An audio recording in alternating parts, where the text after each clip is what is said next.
You ever just stop in the middle of a game, look at a character's face, or maybe the side of a mountain, and just wonder, how on earth did we get here? Seriously, how did we go from these clunky, pointy blocks to game worlds that look, well, almost real? We're going to get into it, because the answer isn't just more power, it's a totally different way of thinking about graphics. So here's our roadmap. We're going to start with that big leap from blocks to believable.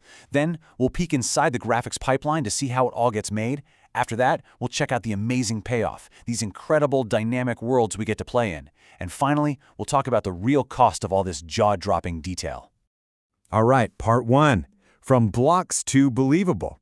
You know, for the longest time, the big challenge for game developers was this constant tug of war. Over here, you want these breathtaking, super detailed graphics. But over there, you need the game to actually run smoothly without catching fire. And for a long, long time, those two things just did not get along. I mean, you remember it, right? Those characters with the sharp, angular faces and hands that looked like they were whittled from a 2x4. And the reason they looked that way was actually pretty simple. Every single point, every triangle that made up that character had to be saved in a file and loaded into memory. So more detail meant absolutely massive files and a computer that was just begging for mercy. This right here shows the huge shift in thinking. The old way was basically brute force. You'd pre-make this super detailed model and just cross your fingers that the player's computer could handle it. But the new way, it's way more elegant. It ships a simple, basic model and then creates all the fine detail in real time, constantly adapting to whatever you're looking at. The big question is, how? Well, the heroes of this story are something called programmable shaders. Now, don't just think of these as tools for painting colors on things. Think of them as tiny, super specialized programs that live right on your graphics card. Their job isn't just to draw stuff, it's to actually create and reshape the geometry of the game world on the fly. This is the whole secret weapon. So how do these shaders actually build things? It all happens in what we call the graphics pipeline. And really, the best way to picture it is as this lightning-fast digital assembly line. A simple shape goes in one end, and out the other comes this incredibly detailed masterpiece. So this assembly line has a few key stations. First up, you've got the hull shader. It's kind of like the supervisor. It looks at a simple shape and sets the rules. Like, okay, this needs to be this detailed. Then, the tessellator gets to work. It follows those rules and just starts splitting the shape into tons and tons of smaller triangles. After that, the domain shader comes in and figures out the final precise position for all those new points, creating all the cool bumps and curves.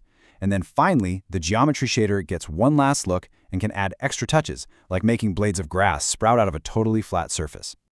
And this is the most important thing to get. Your graphics card, your GPU, is no longer just a passive machine painting a pre-made picture. Nope, it's an active constructor. It's a builder. It takes a simple blueprint from the game developer and actually builds the complex final structure right there in your machine 60 times a second. Which brings us to the really good part, the payoff. I mean, we've seen the how, but let's talk about the so what. Why go through all this complex work? Well, because this digital assembly line is what lets us have these truly dynamic and really efficient game worlds. See, to make all this work without melting your computer, the GPU is constantly making decisions.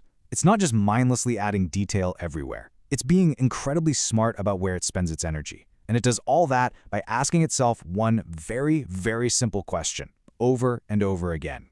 That's it. That's the secret sauce right there. How close is the player's camera to this object?